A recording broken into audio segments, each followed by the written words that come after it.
a statement in Isaiah basically saying the world is falling apart. Staring back at Israel, saying judgment is turned away backward and justice stands afar off. For truth is fallen in the street and equity cannot enter. What's a God to do? And he saw that there was no man, and he wondered that there was no intercessor. An intercessor basically means one who fills the gap. If you have a walled city and there is a hole in the walled city, just this little part that is like broken down, it's like a pile of rubble, and actually you can sneak through it. There's a vulnerability in a time of war. If you have an enemy, what's an enemy looking for? The gate, to try and scale the gate? They're looking for breaches or holes in the wall. They're not stupid. They're not going to waste their time going through the front door when they can go through a side little broken down breach. So the enemy, by his very nature, is constantly watching the integrity of the wall. He's looking for holes.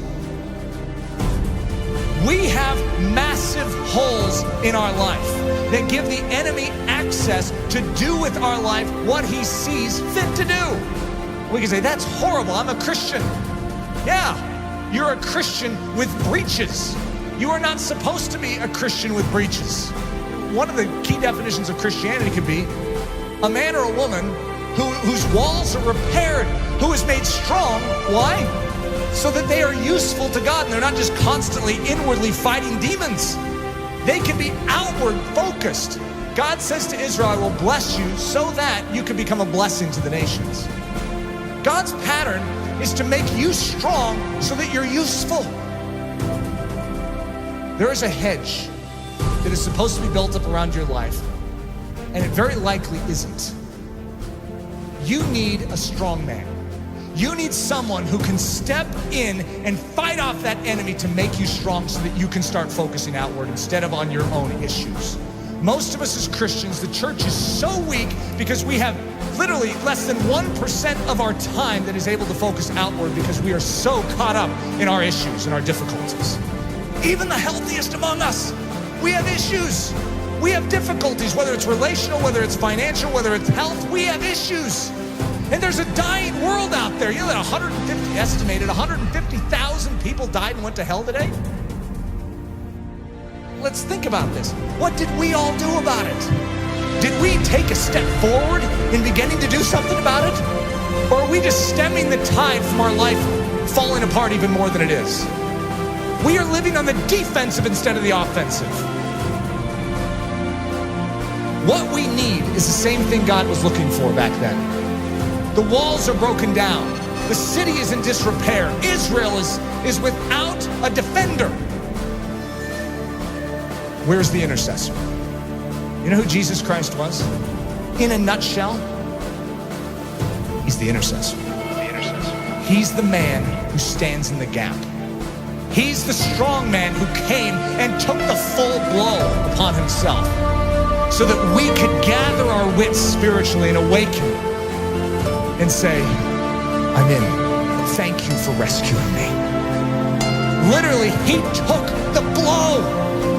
Everything that was aimed right at you to absolutely decimate your life, he took it square on. Without even a whimper, he took it for the joy that was set before him because he valued you so much. He took the blow. See, one of the things that happens with the life of Jesus, we have a tendency to make him a mousy character. We have a tendency to diminish his manly strength. We are talking about the greatest warrior of all time. In the Old Testament, the term is Lord of Hosts, the captain of captains, the general of generals. And he's a general that led his troops into battle with his own life. He's the one that did it. All the rest of the army was cowering in the background. They couldn't fight this army, and he stood up single-handedly and defeated them. That is our intercessor. That is our king.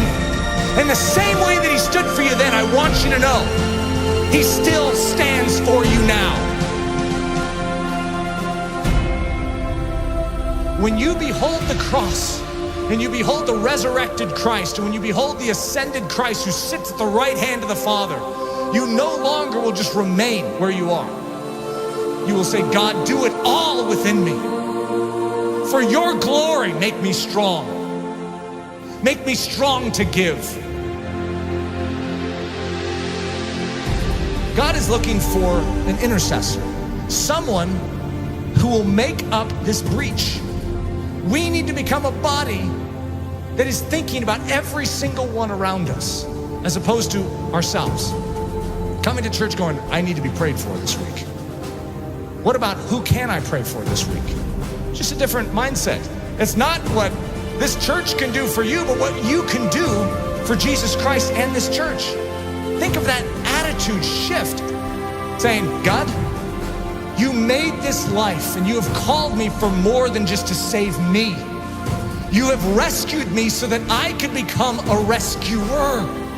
Who needs rescued? Who needs help? Who needs me to stand in the gap and take the hit? That's the attitude. It's not your skin and how you can save it. It's how you can spend it for His glory. His glory. For His glory.